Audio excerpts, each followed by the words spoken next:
When I say meatloaf for supper, does it bring you back to your childhood? I remember having meatloaf with my grandmother. My mom would make meatloaf. Sometimes it was regular hamburger meatloaf. Sometimes it was deer meat meatloaf. It was just one of those things we just really enjoyed. So I'm starting out with 5 to 6 slices of bread.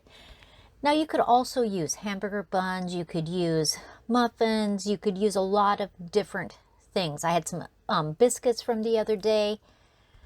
And I found one muffin that nobody had eaten. And so I'm going to break up that banana nut muffin and just add that in too. It's a great way to use bread that may have started to get stale. It's perfect in meatloaf. Now I'm going to take you step by step. I need garlic, 2 cloves of garlic. Now there is a secret with garlic. After you've sliced it and diced it, if you let it set for 10 minutes, you will get a much better garlic flavor in whatever you're making. So it's just a little trick.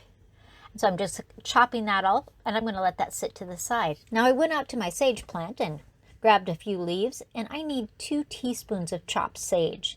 And this is fresh sage. If you were using dried sage, you would use less, about 1/4 of a teaspoon. I grabbed a couple green onions and some chives out of the garden too. I need a total of 1/2 cup of onion. If it's chives, if it's green onions, if it's a regular onion. Now if your family really likes onions, add a cup instead of 1/2 cup. Meatloaf is one of those things that you can really tailor to what your family loves. I'm using 3 pounds of hamburger and 2 large eggs, and I have it in a big stainless steel bowl. And I'm going to mix that all up, putting the onion, the garlic, the sage, and the breadcrumbs. It's a messy job. It totally will get stuff all over your fingers, but it's okay. And using a extra large size bowl is really helpful when you're making meatloaf.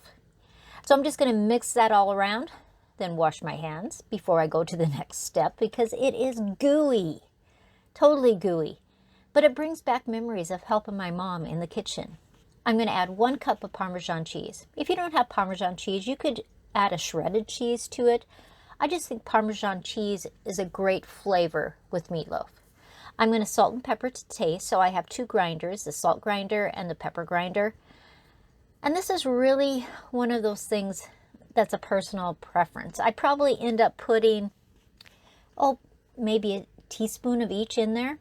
After that, I'm going to add 1 to 2 tablespoons of mustard.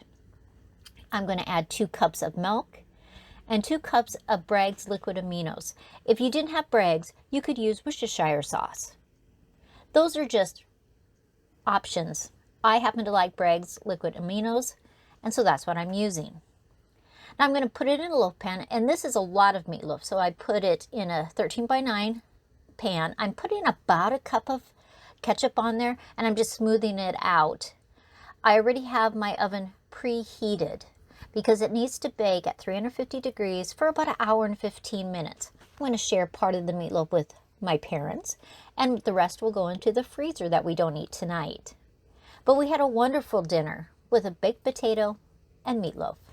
This is Sandy at Suburban Homesteader, Wyoming, Arizona. I will see you next time, everyone.